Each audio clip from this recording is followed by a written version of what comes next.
Beat of the month. Beat of the month. Gotta have me my beat of the month. Beat of the month. Beat of the month. Gotta have me my beat of the month. The Game Boy, the Xbox, the PlayStation 4. Gotta press pause cause your mom's at my door. Beat of the month. Beat of the month. Gotta have me my beat of the month. We game all month, give out points and sorts. Better look out, it's another Switch port. Beat of the month. Beat of the month. Gotta have me my beat of the month. Beat of the month. Beat of the Welcome month. everyone to another Gotta episode have of me the my Beat of the beat Month of the- podcast. This is episode 8, and we're taking a look back at the games we played in the month of October. The theme is scary games, or any games having to do with kind of a Halloween theme. My name is Brian, and with me tonight I have Bash. What's up? Emil. Hey, what up, y'all? Muff. I ate the booty once up inside of a Merrimack cheese at McDonald's. Spiral. Hello. Moose. Yo. Darkside. What is going on? And Melbro. What it do? All right, so we're going to go ahead and get into it for the scary games we played for the month of October. Bash, you play by any the way- scary games this month? By the way, I was with Muff at McDonald's.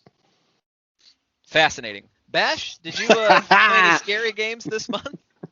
Didn't actually beat one, but I did play Castlevania Bloodlines on the PS4 Castlevania collection. It's weird, it kept glitching out and the menu kept popping up and down. I couldn't get it to quit. It might be something with my controller. But I beat it before, so I'll cover it anyway. It's the one on Sega Genesis. Probably about middle difficulty compared to the other like old school Castlevania games. It's like really good graphics and sound for a Sega Genesis game. Like Konami really got their shit down in like 1993. Like compare that to something like Altered Beast or something. It looks like two different systems. And for the scariness factor, that like creeped the shit out of me when I was a kid. The game's like not full of blood, but like in the first level it's just dripping around. Like the music's really intense, like right off the bat. They kind of do fake Mode 7 effects even and stuff in like the Leaning Tower of Pisa stage. It's like all across Europe, like every level's in a different country. There's one in like the Palace of Versailles in France or whatever. It all takes place during World War I. So there's like one in a munitions factory in Germany. Like everything's themed like that. There's two playable characters. There's like just generic whip guy. This one added in a spear guy. He can like whip guy. Was he a Belmont? That could be any one of us. like he isn't a Belmont. Like that's the thing. Like I think he's like a distant descendant or something. But yeah, the whip guy can do this pole vault move that shoots him straight up like the whole screen. And whip guy can swing from ceilings. And yeah, spear guy is basically easy mode just because the high jump is just so good. And he can like stab up straight up and at diagonals. But whip guy's a little bit stronger. Can you switch what character you play as through the game? You gotta start. Yeah, you gotta start as one character and just play as them through the whole game. Got it. That's about it. Just standard Castlevania game, just really good graphics and music. Pretty difficult, but not that bad. It does give you limited continues though. That's the only one in the series I can think of that does that. So are you using save states then? I didn't back in the day when I beat it. I was planning on it if I was going to play on PS4, but it just wasn't working for me. So, What did it originally come out on? Sega Genesis. Oh, Genesis. Wally, have you played Super Castlevania 4? Yes, I did. Which one do you like better? I think Bloodlines inches it out, but they're both pretty great. I got like 2/3 of the way through that one. I beat Bloodlines once. It was a while. It wasn't like that long ago, but it was a couple years ago. So yeah, I remember like the Europe stuff. I don't remember a lot more than that. I remember more Super Castlevania 4, like specifics, like when you're jumping across like the chandeliers and stuff. Then I remember the specifics about Bloodlines. I should go back to that one. Yeah, it's pretty good. How'd you play it, Bash? Was gonna play it on PS4. But like the Castlevania collection was kind of glitching out. I think there's something wrong with my controller. I did beat it on emulator back in the day. Oh, though. gotcha. I think I used to have the cartridge, but I don't know what I did with it. Let's go more into this controller issue. What the hell's going on there? I'm curious. You gotta touch the touchpad in the middle of the PS4 controller, and like push it once. Then the menu would like keep turning on and off real fast, and they would stop. And I tried like open it up again, and then I got another controller. I should probably just try that one. Something's wrong with the little touchpad thing on the controller, probably. Maybe, I don't know. Yeah, I have to see what's up. All right, Bash, you play any other scary games? What controller issues you got, Muff? Let's hear about them. Huh? Anyway, I did play a game with like some scary DLC in it, but I'll just wait till the next round of games to get into that one. all right. Emil, you play any scary games for the month of October? I played Little Nightmares. Yeah. And shit. it was pretty good. I think it kind of left me feeling empty inside, you know, like when I wanted a hug from Darkseid, but like he wouldn't give it to me, you know. Left you feeling dead. Come here, I'll hug you right now. But it was good, but I wanted more, and I felt like I think there is a sequel or something coming out, right? I think. Yeah, part 2's coming out. So yeah, it was interesting, you know. It was a cool idea and everything, but I played Cuphead before that, so transitioning from Cuphead, going like boss fights to whatever, to kind of like Little Nightmares, where it's more like slower pace, kind of just figuring out little puzzles here and there. I think that kind of had a impact on the game for me. But I mean, overall, it was all right. I would say, you know, I'm probably not going to play the DLC or like the extended piece for the completion. Like the complete edition, but it was fun for what it was. It was like a good 6-7 hours or something like that. I don't really have much to say about it. Would you pick up part 2, or are you not interested in anymore? If it came down to $750, yeah, I would. With all the DLC, right? Yeah. But yeah, I didn't really play anything else. Melvin, that's one of your favorite games of all time, right? Yeah. I like it, man. Yeah, you know I hype it up, man. Hype all my games up. But I heard it was like Limbo for virgins, though. I heard that too. Yeah, I heard that too. That sounds about right. All right, Emil, you got anything else you played in October? No, that was it. Oh, I'm playing Hades actually. So I've been playing that. Yeah. And, what do you think about that? It's pretty awesome actually. What in God's name is Hades? Okay, Hades, you're Hades' son, and you're basically trying to get out of the underworld.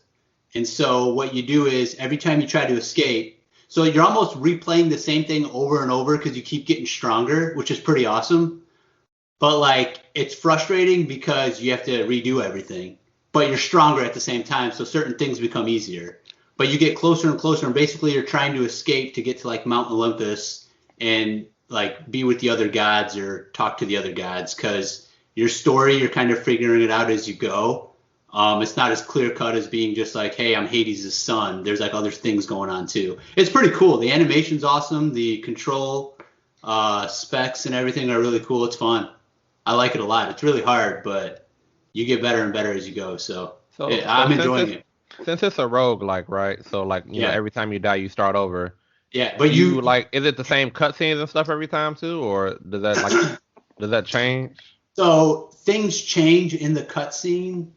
Certain cutscenes will be the same. Like when you're gonna fight another boss, it'll kind of be like a little like, you know, they'll have their little like one-liners or whatever, and then or you can skip it and just go into the boss battle. Or depending on what you do throughout the levels and you get to that boss, it'll be a different cutscene. Yeah, so it's pretty cool. It's pretty cool. So yeah, I picked that up. It was $25, but I was like, what the heck? Yeah, I'll wait for it to sale. Yeah.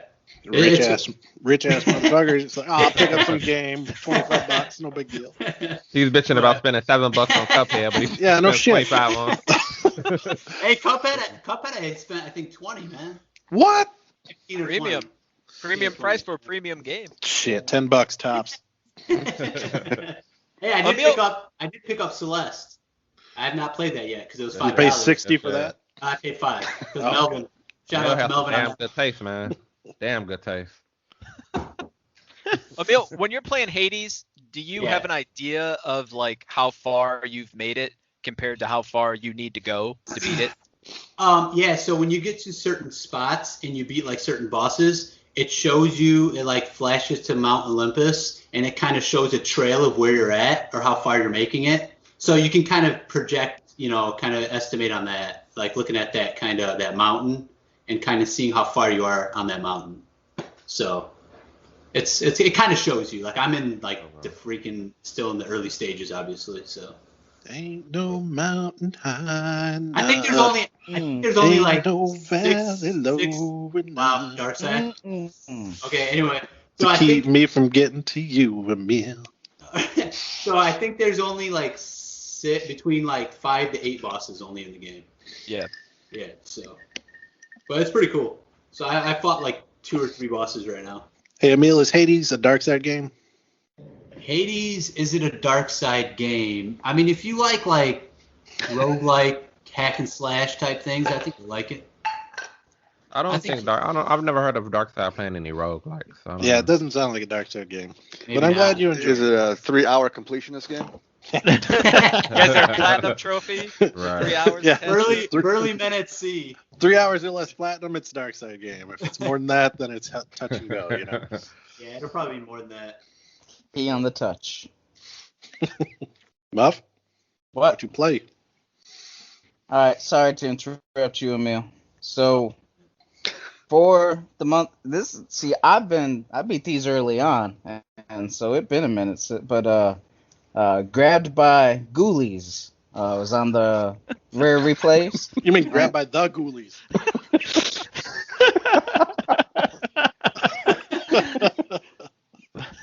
Muff always plays the director's cut of games. So Yeah, he gets, yeah.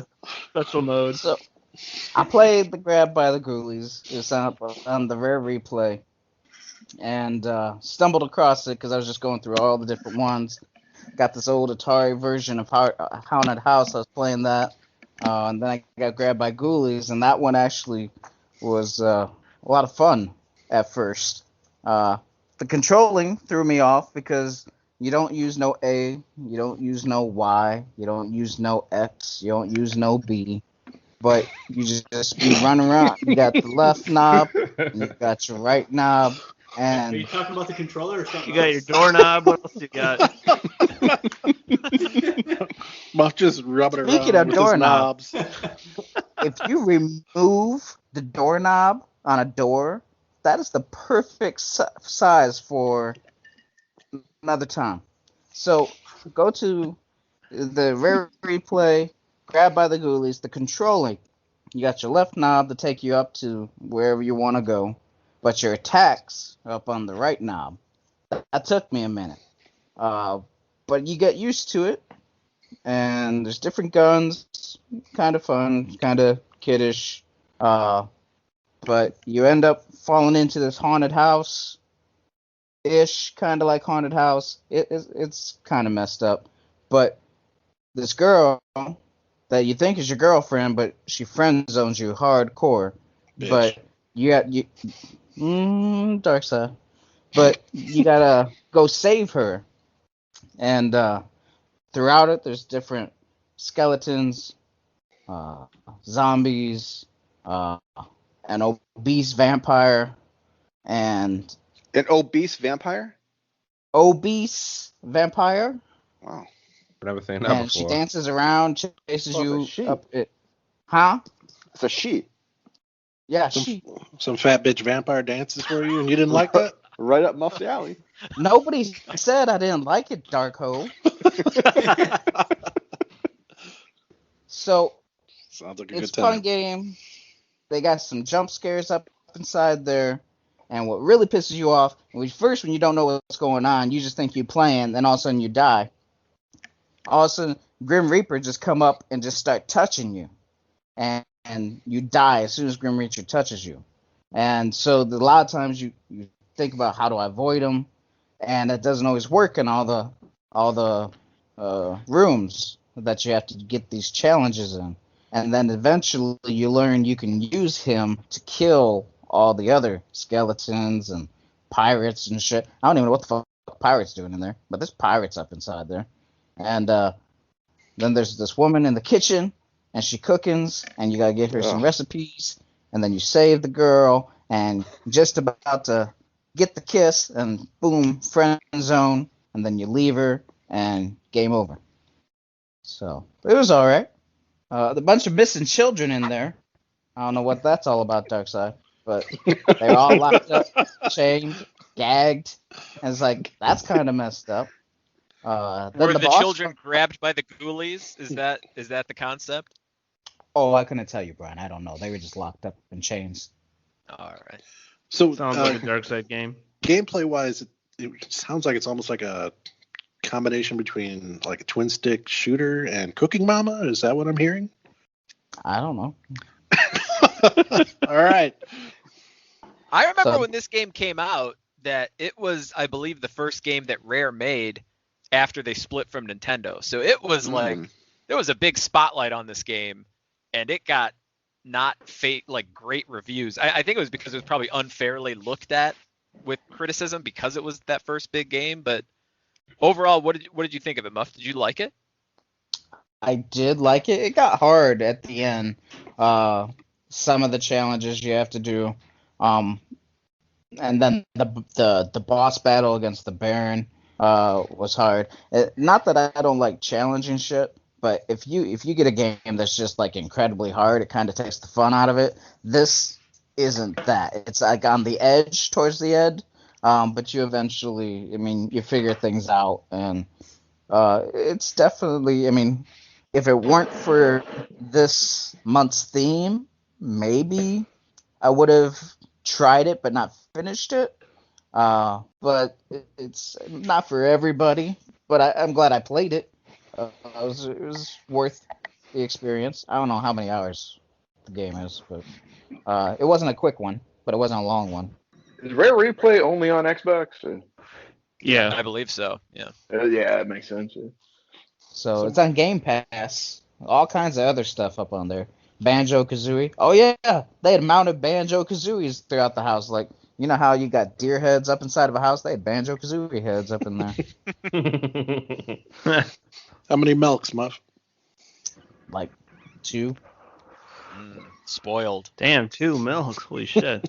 I also played Madden, and that was 2020 or 2021? Dark Pictures, actually. Man of Madden. I don't know what you just said. Man of Madon or whatever. Not Madden. Oh. So, Man of Madden, from the beginning, you think you're seeing a love story gone wrong. But it's actually unflinchingly granular story of exactly what happens when a sister and her brother, which is played by Iceman, have too close of a relationship. And then there's titty meat throughout the stories, and There's what? titty meat Titty meat. and murder. What's the difference between He titties doesn't and titty explain meat? Is titty meat a name of somebody? You don't know what titty meat is? I know what titties are, and I know what meat is. I just don't know what the difference is between titty and titty meat. You're just being more specific. Titty It's a meat. subset of. It's Is it like a dick between tits? beyond a cup, I guess. Dark side. I don't know what to tell you if you haven't experienced titty meat by now. Fair enough. Continue. Overall, people fail to communicate, and Imagine that.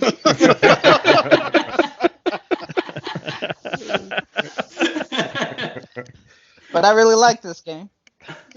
6 milks, What type of game is it? free. It was free. Is it like a game where there's not like actual combat? You're just pushing. Because this is made by the same people that did. What was that game? Until Dark Dawn. Side. Yes, Until Dawn. So that game was all like, just like context sensitive stuff, right? Or it's like quick time events kind of, and you're just making decisions. You're not actually like doing any real combat. Is that this game like that as well? You ever read books, Choose Your Own Adventure? Yes. Okay. Kind of like that, but think of that in like a movie type game atmosphere. And while you actually walk around, it's just not all cinematic, but you have to make decisions, but you have to walk around. Someplace you have to sneak around, and sometimes you have to do little things like there be a meter. You got to try to hold your breath, and when that goddamn A button don't work and you get caught, bitches die. It sounds like Until Dawn, where it's the same thing. Until Dawn did play kind of like Resident Evil 2-ish in a way. There was a lot of quick time events and decision making in that too. I didn't Resident Evil shit, so I couldn't tell you about that. Muff, how do you pick your games? Like, how did you decide to play this? Good question. Free.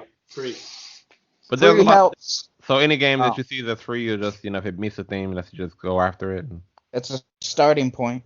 Yeah. And then amongst the free, it's, do I feel like trying this or do I not? It's my mood. It's hunting season, so I'm sleepy a lot. I don't even know how I'm up right now. But that plays a factor in games. If I have to put a lot of concentration into it, that sounds exhausting. So It's probably not going to happen. But it's got to hook me. Like The Witcher. Y'all like The Witcher. First 30 minutes didn't hook me, so I didn't touch it again. You got to be able to hook me early on. Covers matter. The cover of the game, like the box art of the game? Cover of a game absolutely has to sell you. Was there titty meat on it? Yeah, was there titty meat on the cover?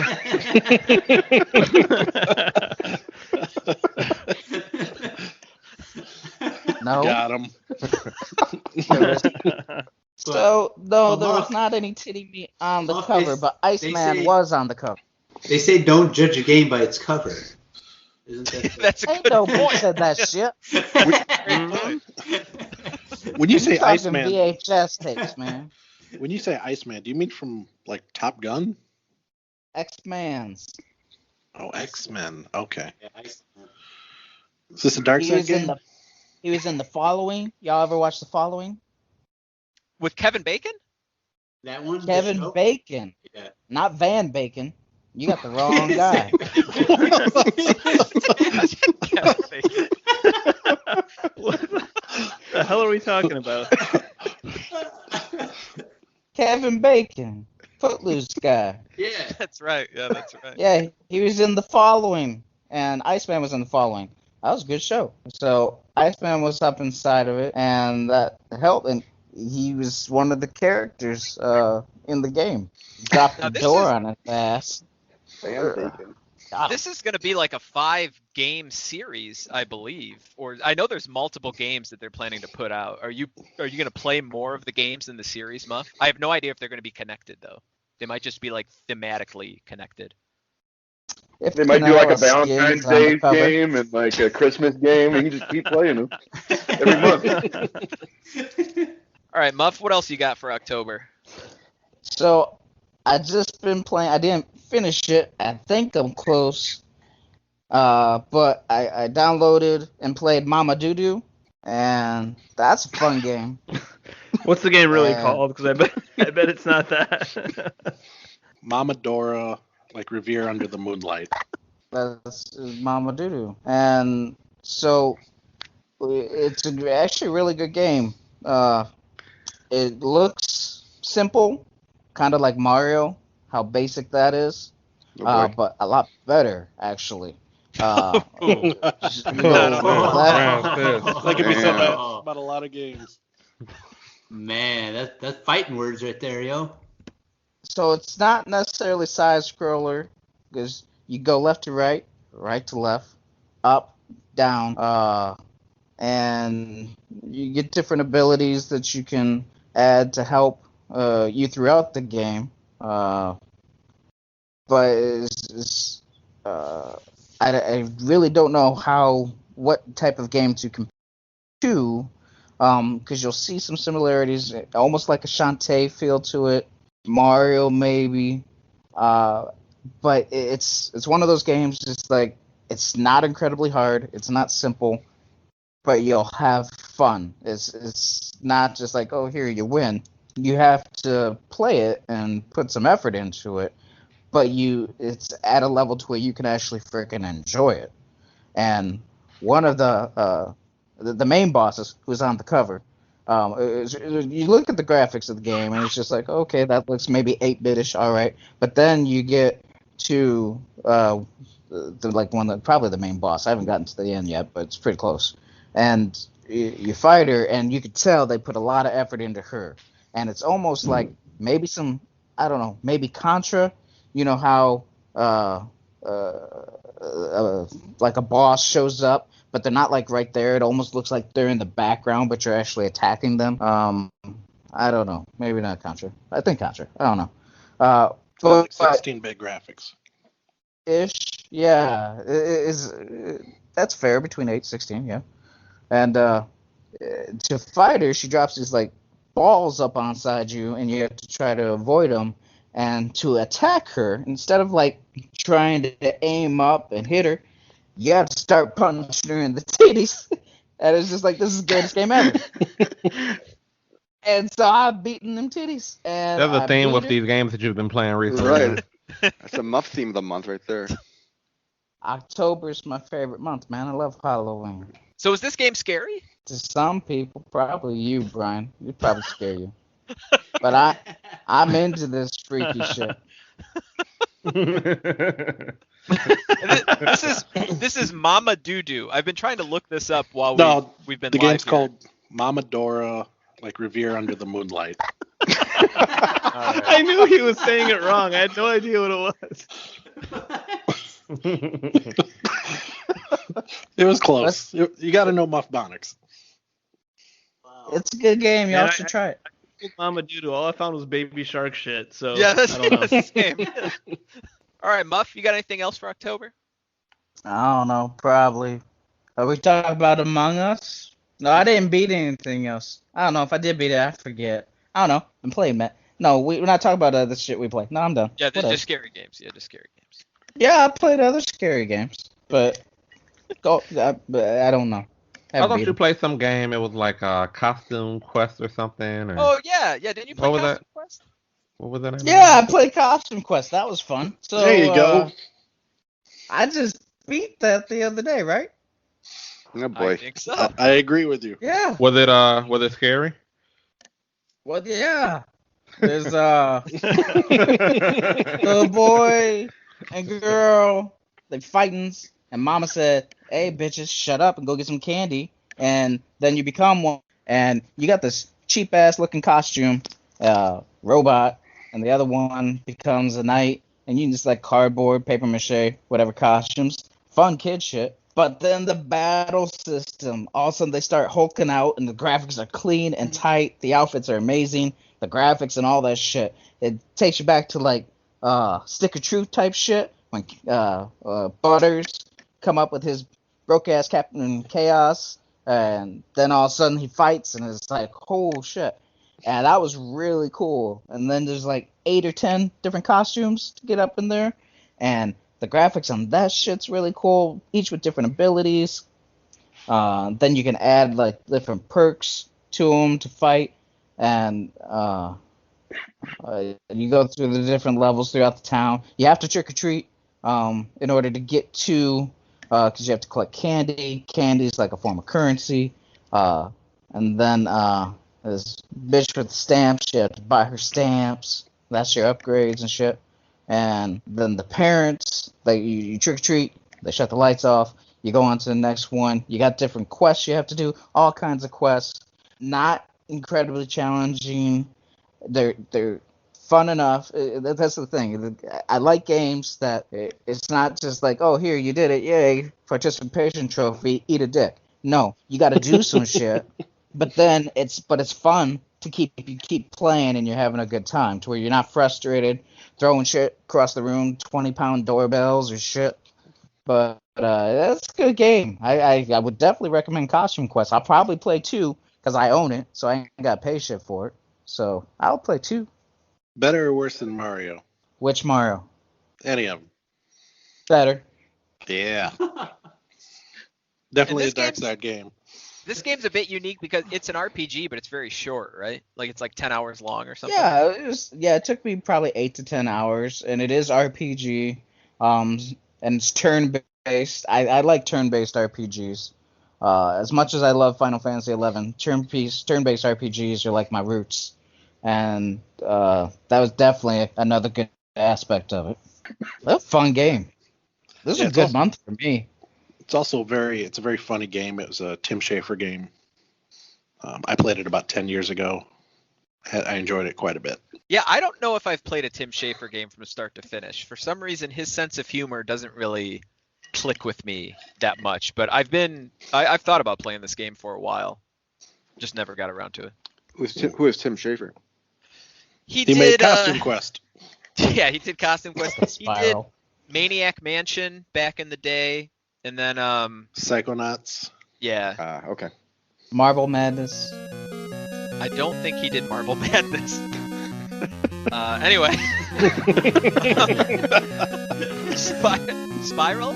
You play any games for October? Scary games? Yeah, I played 2 games that meet the theme of Halloween that are not. One wasn't necessarily scary. One was kind of scary.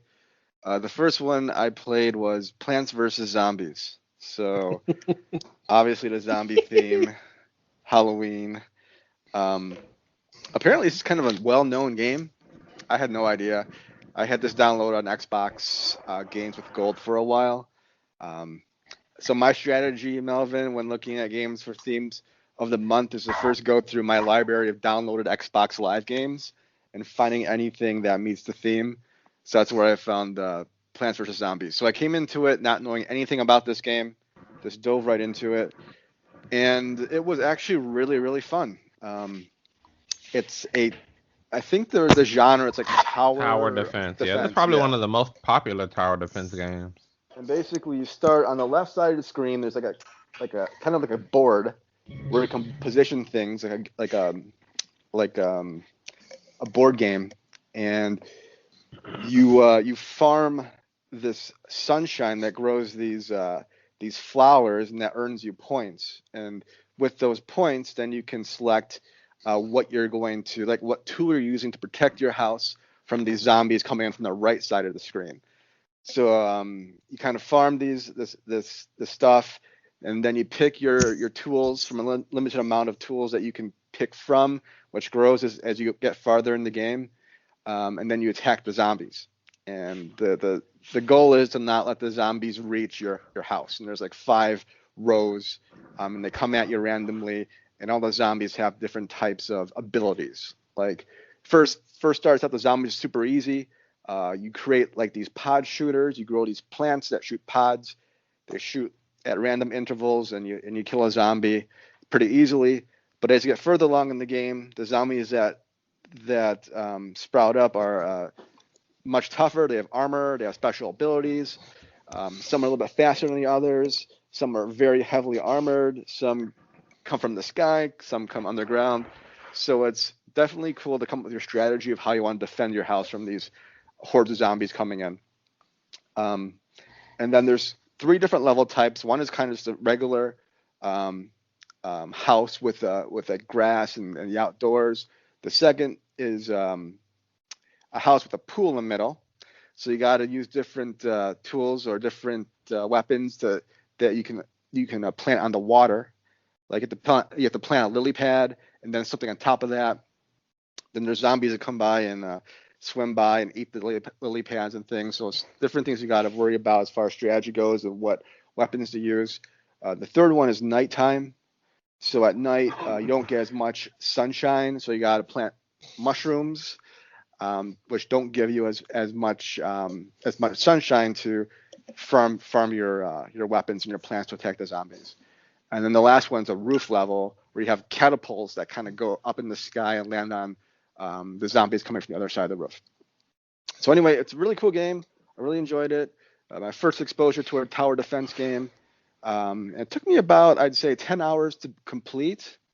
So it wasn't very long, which was cool. It was definitely a good palate cleanser for me, coming from long RPGs to these shorter type games. And there is a way to finish the game. I was talking to some of my cousins about this game. They didn't think there was a way to finish it, but you can finish the game. There's a boss at the end that you have to beat. Difficulty-wise, wasn't that difficult. I was kind of trying to go really quickly through the game. So there's a couple times where I had to look up some strategy. But for the most part, if you play it, It's pretty easy to get through and isn't that long of a game. I'm not sure if it's a dark side game or not. 10 hours might be too long for dark side. Oh, it's a dark side game. I've played it. Then at the very end, when you finish the game, there's this super cool like pop song that plays. I have to download it. I forgot to do that, but it was definitely a fun Halloween cute game. I recommend it. I'm not sure how many milks it would be, but if I'm in a star system, I'd say probably 4 out of 5 stars. Wow. It was a cool Damn. game. Sing the song. I can't do it justice. God damn it. Is it co-op? It can be, yeah. Ooh. And there's Is this 1 or 2? This is the original. Oh, the original one. Okay, got it. Yeah. And then there's also mini games that you can do as well. There's different modes as to unlock some of the achievements, which I tried out. You can play like bowling mode. There's a survival mode, which is kind of like Gears of War Horde, where they keep on coming at you. So it was definitely a cool game. There's a lot of replay value. I think I'll probably go back to it at some point to try the different mini games and things. But I will join you. Definitely a cool game. I recommend it. I think Mafia, you'd definitely like it. There's definitely a lack of titty meat, but I think you would enjoy it. It's like a good game to like pick up and play for like 5 minutes and then go do something else, you know? Yeah, Like, it is. Exactly. Yeah. I was very addicted to it. I would get up in the morning and start playing it because it's so easy to get into. Right. Not very complex. Anybody can play it. Really good looking for a new interface. cell phone game. So. Exactly. Yeah. So Did you play this on your cell phone or did you play it on Xbox, Spiral? I play on my Xbox. Is it the same game? They just ported it from mobile, or is it different for the console? As far as I know, it's the same game. Looking at like the PC version, I think graphically there's some differences. The mobile version, I'm not really sure, but I believe it's almost the same game. Yeah, it is basically. I played it on the PlayStation 3, and I also played it on my iPhone. The iPhone version has ads, which sucks, but it's basically the same game.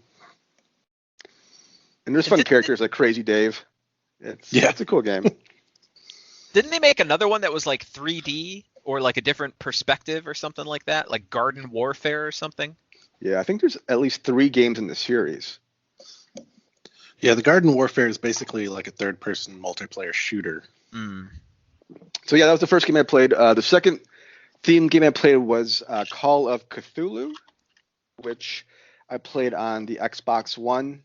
I think it was released in 2018. It was a free Games with Gold with Xbox Live game. I downloaded it like last October. Microsoft releases October Halloween themed games every year. So this came out last year for free on Xbox Live. It's a survival horror role playing game, but the role playing aspect is very, very weak. I'm sure Costume Quest is more of a role playing game than Call of Cthulhu. But basically, it's a first person type game where you interact with the environment. There's really no action, and it is pretty creepy. It's got a creepy vibe to it. The music's very atmospheric. Playing late at night, I was definitely creeped out in a couple different areas. Story wise, you are a private investigator set in the 20s. You're an alcoholic, so Mafia might like that part of it. And you go around, you get hired by some rich dude to investigate the killing of his daughter on this island off the coast of Massachusetts. I think it's called like Dark Water or something like that. So you go to the island, Dark Water, and you explore it, and you go to different locales. Like there's a mental institution you get locked up in. So lots of definitely horror type tropes like that. There's a haunted house, a haunted manor, and then towards the end of the game, people become zombies, and that's where a little bit of action comes into play. But for the most part, you're just interacting with the environment, talking to different characters, opening up new dialogue scenes, exploring things. Again, it's a very short game, for me at least, 10 hours long. And as far as the horror factor goes, really the only scary part for me is this level where this thing comes out of a painting. It's called a shambler, and it chases you around, and you've got to find a weapon to beat it. And you don't have really any clues as what you have to do. You just run around, and this thing follows you and kills you. And it took me like 45 minutes to finish that level. because it was just trial and error, and finally I figured it out. And playing at like midnight, it was definitely creepy, trying to outrun this thing chasing you. Overall, it was a pretty good game. On a 5-star scale, probably give it like 3 maybe, just because the role-playing elements are very, very low. They market it as a role-playing game, but you earn experience points, but as far as I know, don't really even unlock any different abilities for you. Doesn't change your character at all. I think there's multiple endings for the game. There's different things you can do that kind of change your path, though it has that choose your own adventure type theme that Muff was talking about. But overall, it's not really role playing. It's more of just like interactive, I don't know, like exploration type of game to me. And there's puzzles, but the puzzles aren't that difficult. You just got to find things. The voice acting is actually really, really good. So that was cool. The character designs are pretty cool. The monsters are pretty cool. The storyline's kind of incoherent for me. It was hard to follow, to tell you the truth, what was going on. I feel like video games in general sometimes have difficult stories to understand. And this one definitely was all over the map, but it had things like cults and mental institutions and violence and gore and monsters and things like that. So definitely hit the Halloween theme. Would you say that the voice acting is better or worse than Mario 64? I would say that it's on par with Mario 64. Oh, that bad? I don't know if it was it could match the ethnic Italian voice acting of Mario 64. Here we go. But it was close. I'd say maybe a notch above Mario 64. Oh, okay. What's this called? Call of Cock-a-doodle-doo? Call of Cock-a-doodle-doo. That's what it's called. In Muff Bonics, yes, that is the correct translation. Do you know, is this only on Xbox or is it on other systems too? No, it's on everything. Is it? Maybe not the No, Switch yet. yeah. And this, we talked about this a bit before, but this is unrelated to the Call of Cthulhu game that came out on the original Xbox, right? Like, not related to that at all? As far as I know, it's not. It's named after a book from like 80 years ago, so. And I don't even know. Like, they don't even Lovecraft, I think. They don't even explain what Cthulhu is. Like, I know that's a famous name in horror and fantasy and sci-fi, but they don't even really explain what Cthulhu is in the game. It's like a god or something. Yeah, Cthulhu is a god of something, the ocean or the underworld or some shit. Some one of the dark ones. That makes sense then. All right, Spyro, you play anything else for the month? Played another game, but we'll talk about that later. It's not theme related. All right, Darkside, you want to go over the scary games you played for the month of October? Oh, I got a good one. I played one of the greatest games ever made, 2008's Dead Space. Yep. Fucking fantastic. Absolutely wonderful. Like, it's about space.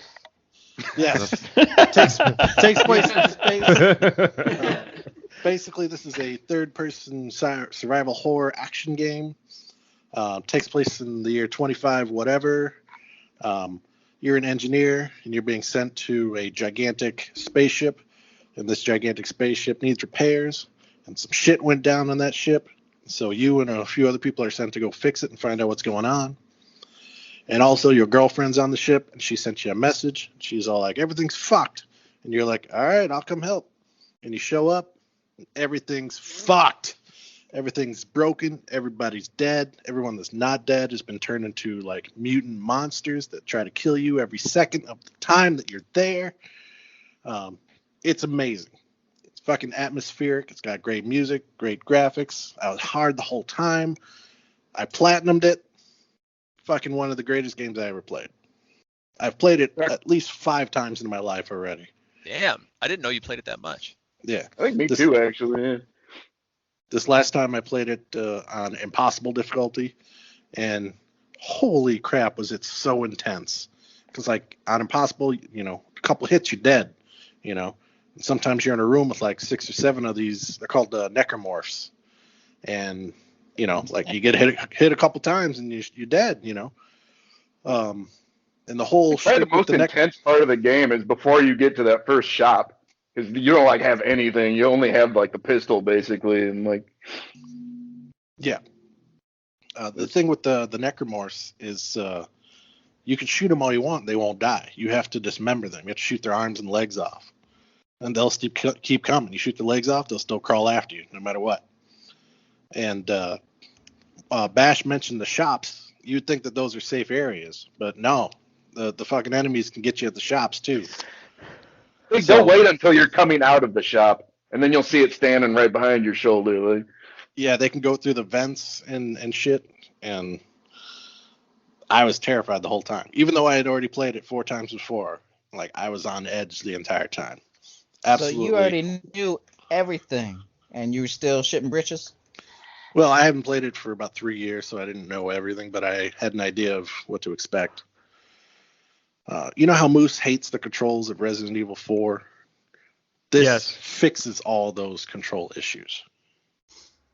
Like, this controls like your standard third-person shooter for 2000, whatever it came out, 2008. And it holds up today. Like, it's still controls great. Everything's perfect. One of my all-time favorites. It looks great, too. Like, they did the shadows and everything just right. Yeah, it's very atmospheric. You make it sound interesting, but for some reason, man, I don't give a shit about space. Like every time like space is involved, like it's boring. Like what was that Sandra Bullock movie, Gravity? That shit was boring as fuck. Oh, Gravity was terrible. Fuck Neil Armstrong. Gravity Yeah. sucks. This is basically Gravity, the game. Melvin, did you ever see Event Horizon, that horror movie with the Jurassic Park guy? No, it was in space.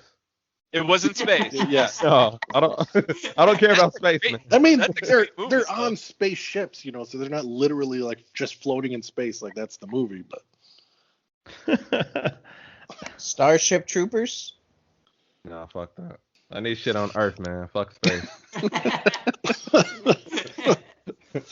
What'd you think of Super Mario Galaxy, Melvin? Good point. Melvin got. Okay. I also played Resident Evil Zero. Darkseid, go ahead. Sorry, for Dead Space, wasn't it like the first game had like no talking, and then the second game had a bunch of dialogue added to it, and then the third game is like co-op, and like didn't they kind of stray away from that like isolation and space theme? Of the game? They definitely fucked up the series by the third one. The first game, the main character's name is Isaac Clarke, and he doesn't say a word throughout the whole game. And then the second game, he talks throughout all of it, which was a little odd, but the second game did a really good job of making his sanity part of the game because he's kind of lost his mind a little bit. So it actually adds to the scares in that game. And then the third game, it's kind of co-op and more actiony, and the first couple hours of that game are tough to get through. But if you're able to get through the first couple hours of the third game, it's not bad. I really liked his voice actor in the third game too. He's like really good at just freaking the fuck out at shit. Like it's awesome. Yeah, lots of screaming. Like, fuck you! Get out of my way! Oh. Yeah, when he stomps too many times, he's like, you die, motherfucker! Like every time he stomps. It's pretty awesome. Yeah. What system was this for, Darkseid? PS3? PS3. I played it on PS3. It's available on PS3, and it was on the 360 and PC also. Highly recommend. Platinum, motherfucker. So I also played Resident Evil 0. We kind of talked about that a little bit when we did the Resident Evil deep dive. But not great. I'll just say that since I already played it, or since we already talked about it. And I also played The Walking Dead, A New Frontier, which is the third season of the Walking Dead video game franchise, the Telltale Games. Also not great. The first two games, the main character was Clementine, was her name. And this game takes a different approach and has her in the game, but she's not the main character. You don't play as her. I don't know why they did that, because she was an interesting character, and they were evolving her character. And her character does evolve in this game too, but she's not the focus. So it kind of sucks. The main character's name is like Javier Garcia, and, zombie shit, blah, blah, blah. My brother's an asshole, blah, blah, blah. Maybe I'm fucking his wife, blah, blah, blah. Who cares? Are they actually characters from the show, or are they made for the game? All made for the game. Nobody from the show or the comic is in this. Oh, really? I thought Clementine was in the comic, no? Was she? I don't know. I don't know. I thought she was, but I mean, I never read the comic, so I don't really know. Yeah.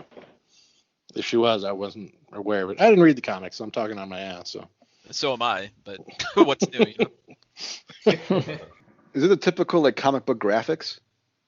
It's the same graphics as the previous 2 entries. Yeah, it looks more akin to the comic book than, say, like realistic. And it's in color, right? Yeah. It's kind of drab. Black and white. Yeah, it's kind of a drab color to kind of mimic the black and white, but still color. One thing, I should say something positive about it. One aspect of it I did like, you can choose your own path per se. You're given a lot of options when it comes to dialogue. And the majority of the game, you are with your brother's wife because you guys got separated when the shit hit the fan. Oh dear. And it takes place in the beginning, and then it fast forwards a few years. So the assumption is that your brother's dead, and so it's been a few years past that. So from the get-go, it seems that she's into your character, Javier. So you're given the option to either like flirt back, or to kiss, or to hold hands and all that shit, or not. And I did none of it. I fucking like left her cold the entire time. I was a complete asshole to her. And then, spoiler alert, find out your brother's alive, and he's a fucking asshole. So he was pissed. Like, what? Like, are you cheating on my wife? And I was like, no, man, I didn't do anything. And then she's like, yeah, he didn't do anything. And it was funny. So it's similar to like season 1 of the TV show Walking Dead. Yes, similar, except for I didn't fuck the wife. But you coulda. I coulda, but I didn't. If Muff played the opportunity. Yeah, Muff would have totally banged her. What was her name? I don't know. That's a deal breaker for me. Yeah, not everybody can have such an appealing name like Muff. Thank you, Brian. Might be the most honorable thing you've ever said. Darkseid, I thought you played all these Walking Dead games, no? How many seasons are there? Official seasons there are 4. There was a couple spin-offs, I think, but this was officially season 3. Are you going to play the 4th one? I will, whenever it's cheap. Because I heard it wasn't that great, and this one wasn't that great, and I'm not going to pay full price for it. I mean, that company's out of business now, right? Telltale Games, so that's pretty much the end of the road for that, I would think. Yeah. It's all Darkseid's fault. Pretty much. The first season is absolutely wonderful. If you guys haven't played it, give it a try. Well worth it, but not this one. All right, Darkseid, you got anything else for October? No, that's pretty much it. All right, Melbro, what scary games did you play for the month of October? All right, for the month of October, so I kicked it off with Resident Evil 2 Remake. So we talked about that on our Resident Evil 2 podcast. If you guys haven't heard that, go check that out. But overall, dope game. I really enjoyed the originals as a kid, so I wanted to go back and check this one out. And I think they really did a good job with it. Resident Evil 4 was my favorite of the series, and I feel like this was very similar to that. So I had a good time with it. The only downfall, and I also mentioned this on the podcast, was I recently played The Last of Us 2, so I did do a lot of comparisons between the two games. And I feel this lacked in some areas that they, could have done a little bit better in. But overall, it was a good game. Check it out, and, check out my full thoughts on the last Resident Evil Deep Dive episode. Really check out Dead Space, though, man. It's, like, really close to that. Like, really? Like, is it made by Capcom, too? It's like, shit, who made it? Dead Space was EA. EA. Or published, at least, yeah. Okay. All right, I'll look into it. Check it out. It's in space, like Melvin. $15 top nowadays. Can I get it on PS4 or no? I don't know if you can or not. I don't think so. I've looked earlier, but I also played a bunch of DLC for Little Nightmares. So just overall, I was a little hesitant, man, because DLC 9 times out of 10 is shit for most games, in my opinion. If it was good, they would probably just include it in the original game. I feel like usually just like add-on bullshit that they, try and charge you $10 for. Um, Sometimes. Yeah, like Smash Brothers, just bullshit. Yeah, I mean, honestly, most DLC is $5 a bullshit. character, or Breath of the Wild bullshit. Yeah, that was bullshit too. That DLC. That DLC was good for Breath of the Wild. Anyway. If you have the palate of a toddler, yeah, but. Oh my god! Oh shit! Brian the toddler. But I played Little Nightmares DLC. So there was 3 different DLC add-ons. The first one was one called The Deaths, where you were chasing running around from this swimming grandma that was trying to kill you. It sounds funny, but it was terrifying.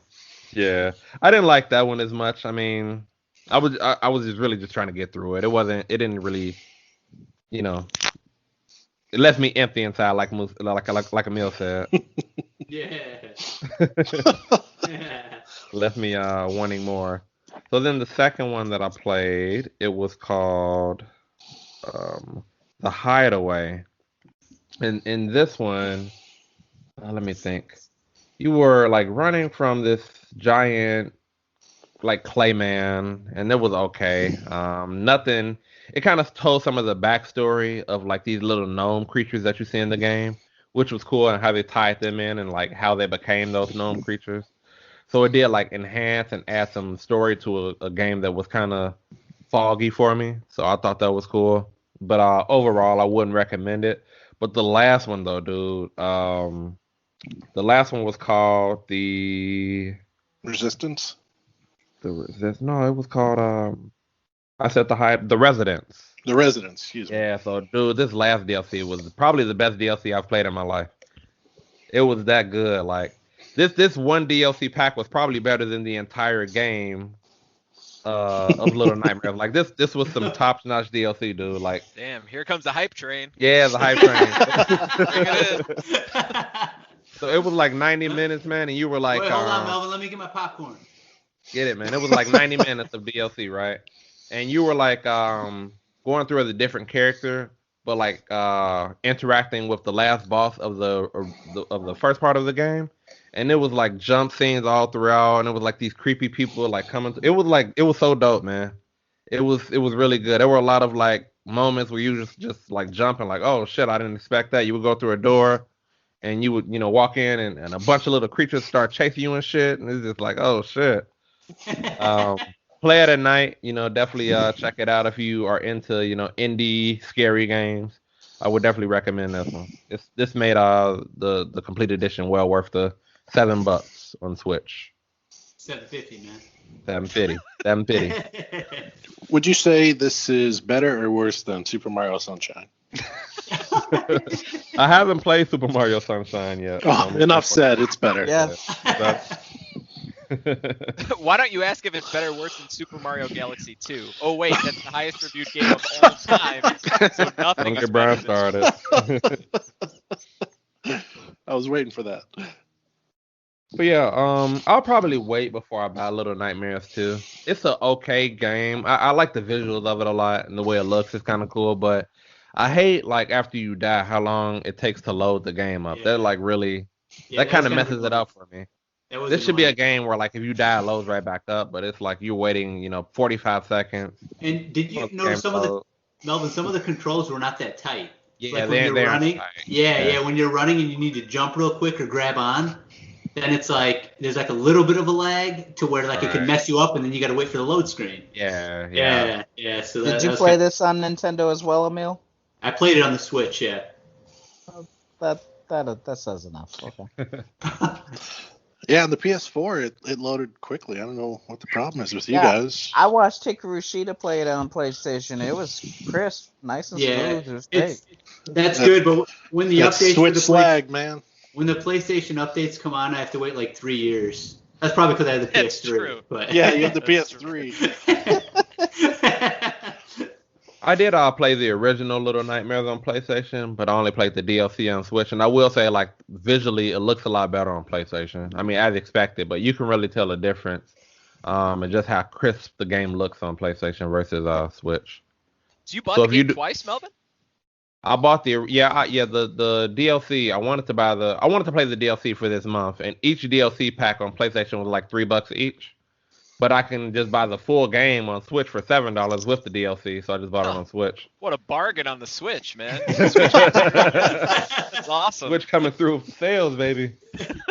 Yeah, That deal was also on the PlayStation 4. I bought it for $7 at one point. The complete edition? Okay. Yeah. All right. He don't know. He's just guessing. Oh, I know. I had the receipt right in front of me. That's a Burger King receipt, bitch. Rodeo burger. Yeah, I didn't fucking win either, man. Trying to get a PlayStation 5, I didn't win. And then the Mel, last bro? game I played that was in the scary theme was the best game that I played this month, which was Luigi's Mansion 3. Dude, this game was dope, man. First of all, just visually, this is probably one of the best looking games you'll see on Switch, to be honest. Like the visuals in this game and just like the background and how you interact with them, it really looks like you're playing like an anime cartoon. Like I've never seen a Mario game even look this good before. Like they really have this fine tune to look like a perfect game, man. The controls were fun, and one of the things that I really enjoyed about this is like the co-op. So I played this game from start to finish with my wife. We've been playing it for like a year now, just when we find time. So it's taken us a long time to beat it, but a lot of fun, man. Some of the boss fights are pretty unique. It's a fun game to play in co-op. Yeah, start to finish. Good game. Yeah, I liked Great it a game. lot too. I like every room of the hotel was unique and like fun to go Right. through. And like there's one scene where you're going into like a dinosaur exhibit. And then Yeah. every time like the lightning strikes and it like goes dark for a second, then the dinosaur like changes position and stuff. Like just cool touches like that throughout the game. Right. It was really cool. And you can just see like Wait, is this actually in a mansion or? it's in a hotel Yeah. this time. Yeah, in part 3. And like you can like look at the animation on Luigi's face as he's walking through, and like he'll see like you'll hear a noise and you can just see like his face just like get scared. It's just like little touches like that. They really outdid themselves on this game. Did you play any of the other games in the series, Melvin? No, this is my first time playing it, so I'm not sure if I'm just missing out on good games. But yeah, this is my first time diving into a Luigi's Mansion game. The third one is probably the best. The first one was cool because it was more like you're in a mansion and it's more like you're exploring the mansion. Like the hotel was cool, but it was like each section was like compartmentalized, whereas kind of like individual levels. Where the first one was more of like Resident Evil almost, where there's a big mansion and you're kind of like getting keys to like unlock different places and you're kind of like exploring around and stuff. But yeah, the second one was all mission based for the DS or the 3DS. And it was okay, but yeah, the third one's probably the best one of the series. But I would check out the first one. I think right now it got ported to the 3DS. I don't think it's on Switch, but the first one's pretty cool. All right. They should do an HD port of that one. Yeah, I'll keep a lookout for it if it comes, man. This third one really hooked me. But I mean, the best thing that stuck out about this game is just visually how beautiful it looks, man. When you guys like pop this game into your Switch, you'll just be amazed that they made a Switch game look this good. Yeah, it looks good. Yeah. One thing about the original Luigi's Mansion that I really liked is that Luigi would actually hum the music as he's walking through the mansion. Does he do that in the third one? I can't remember. Brian, you know what I'm talking about? Yeah, I know what you mean. Yeah, I don't remember if he does it in the third one either, but yeah, he's like It's such a little thing, but I always thought it was just cool. Was the original on N64? No, it was GameCube launch game for GameCube. Okay. Which is why I think it kind of got a bad rap on the GameCube because people were expecting Mario. Yeah, they wanted Mario, and then you get this Luigi game, and it doesn't play like a Mario game, and it was very short. The first one on GameCube was just like 5 or 6 hours long, I think, to beat it. So I think people were kind of disappointed, but I mean, it's a solid game if you don't have like kind of unreasonable expectations for it. What did you think about Luigi? Luigi was pretty cool. I could see that being a lot of fun co-op. Yeah, I played it by yeah, myself, so like Okay. flipping back and forth was a little cumbersome, but I thought that was a cool mechanic to have. Yeah, I thought that was cool too. But yeah, that was it for me this month. All right, cool. Moose, you play any scary games for October? So yeah, I played a couple scary games, but I didn't beat either one of them. Doom Eternal and Carrion. Doom Eternal was basically just kind of an upgraded version of Doom 2016. It was pretty cool. I don't know. I didn't really get into it as much as I should have. I still plan to beat it eventually, but I just kind of fell off a little bit. I got trapped playing a bunch of online shooters, and that kind of sidetracked me a little bit. You got Carrion's Carrion's a really cool game. I know we have a giveaway with that game, but we'll probably talk about that later. That game's really neat. You're playing the opposite perspective. You're the monster in the game, basically escaping out of a lab and killing a bunch of scientists and stuff. I put probably an hour in that game, maybe tops. So I didn't really get to beat the games that I wanted to, but yeah, I played them. Now, That's it Doom for me. Like Carry-On, it's like a big red blob or something, isn't it? I think I saw a little video of it. Yeah, you're like a blob that kind of like can stretch certain ways to get through things and pull yourself in directions and whatnot. Does Devolver Digital make Carry On? Yeah, I believe so. They make great games, dude. Yeah. Yeah, Their games are fun. Yeah, they have a lot of fun. They have a lot of indie games for sure. Fall Guys, baby. Yes, sir. Is that Devolver Digital Fall Guys? Yeah. Oh, it is? Okay, I didn't know that. Kind of shocked me.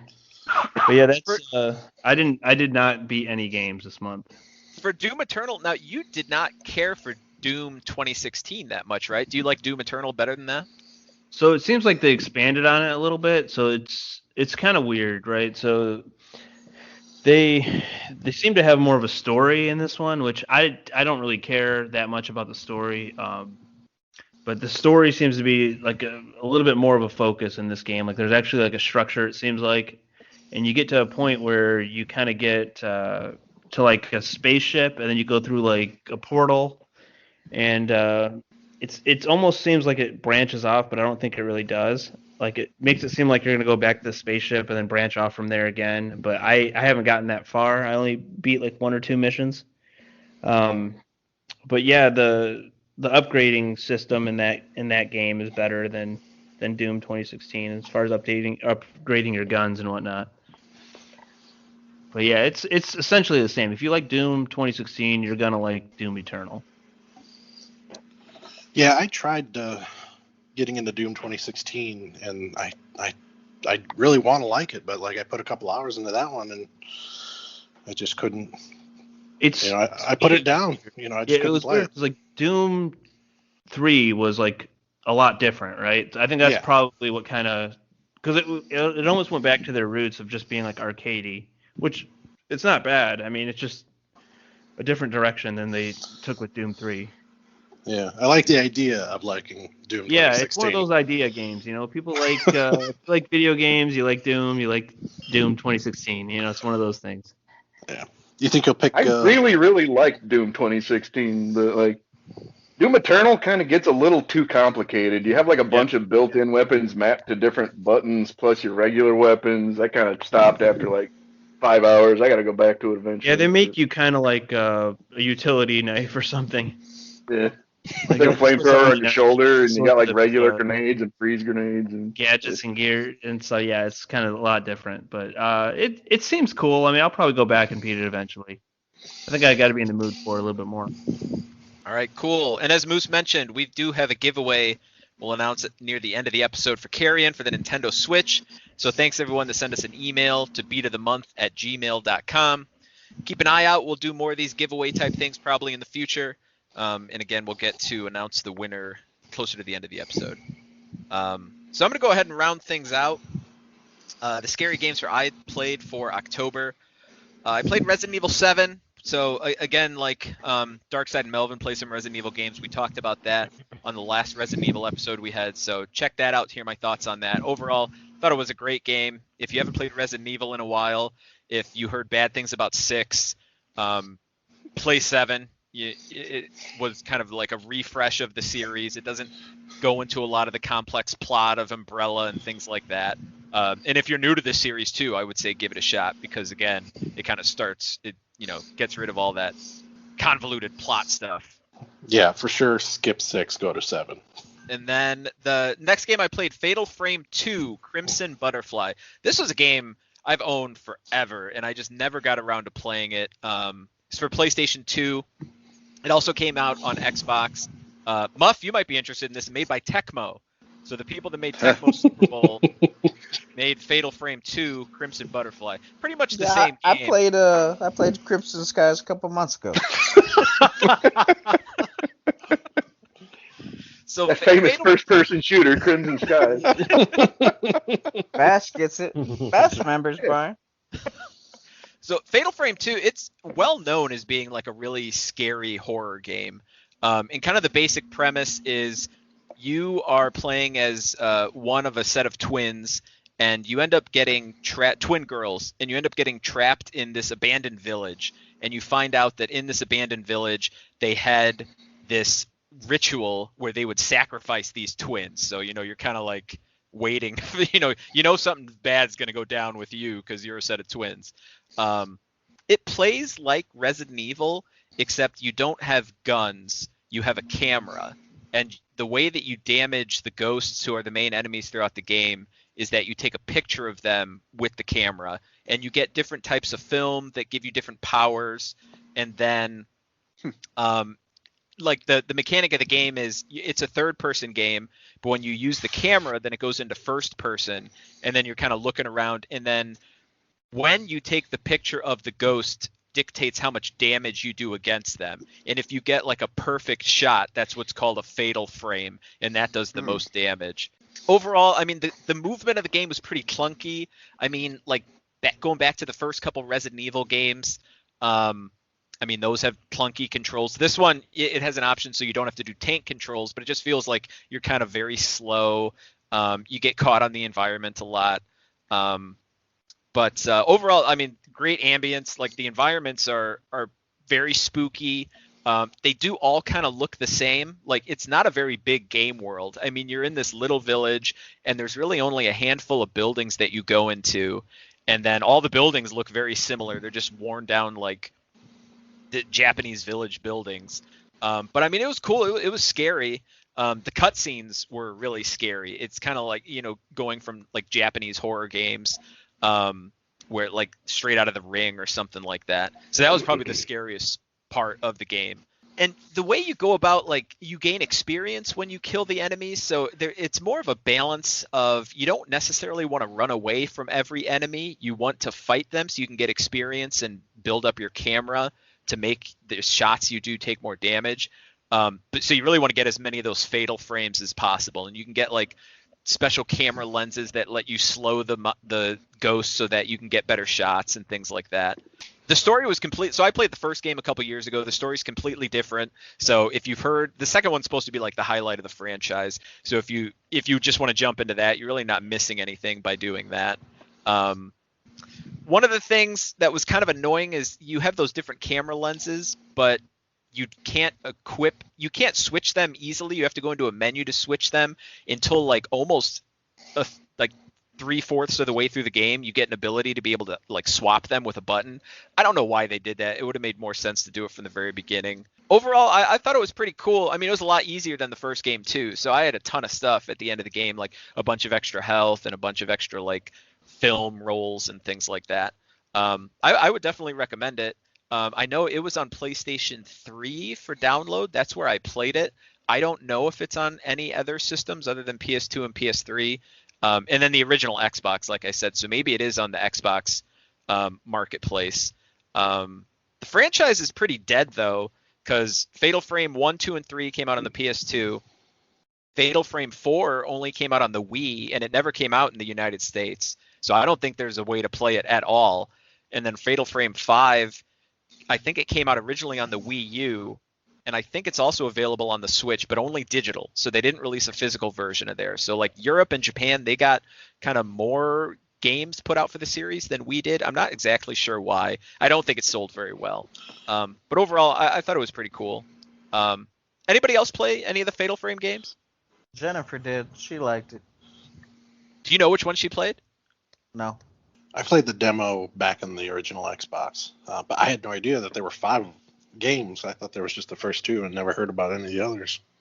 Yeah, there was Fatal Frame 3. I think The Tormented was on PS2. It might have only been on PS2, and then you might have been able to download that on PS3 as well. But I don't think that got an Xbox port. Fatal Frame 1 and 2 were ported to Xbox, and they also got some like extra features. Like I think Fatal Frame 2, you can play the entire game in first person, which would be pretty cool. But I'm not going to seek that out and play it again just for that. And then the other game I played Splatterhouse 2. So this was old game on the Sega Genesis. Kind of like, it's not really a brawler. It kind of plays like that. You're just going from left to right.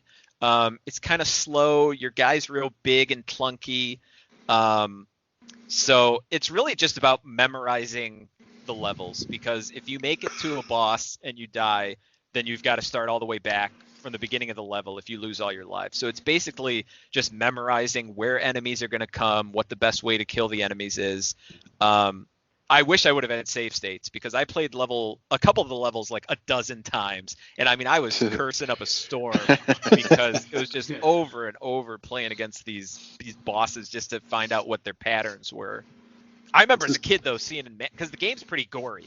I mean, for a Genesis game. So I remember seeing in magazines as a kid, like I really wanted to play this game. And I bet I've played it like a dozen times and never beat it. But I decided to finally just stick with it. And it took me a couple hours to finally play through the whole thing. And it's not that long. So if I was better at it, it'd probably be like a 45-minute game. What's is it like a beat 'em up type gameplay, or what is it like?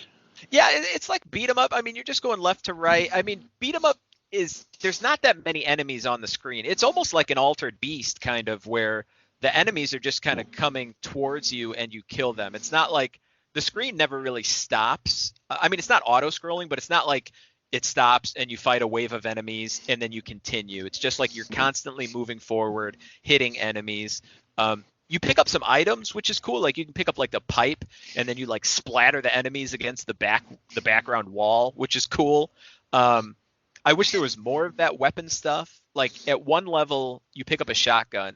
It's the only shotgun in the entire game, and it's almost pointless. Like the enemies you kill aren't any stronger than any other enemies in the game. So I wish they would have incorporated that a bit more. Does the main character still wear a mask? Like level 3, I think, in that game. Like, I'm surprised you beat that, honestly, when I saw that in the group text. Like, that game is really fucking hard. Yeah, it's really, you just have to. I played level 4 like a dozen times because I couldn't beat that one.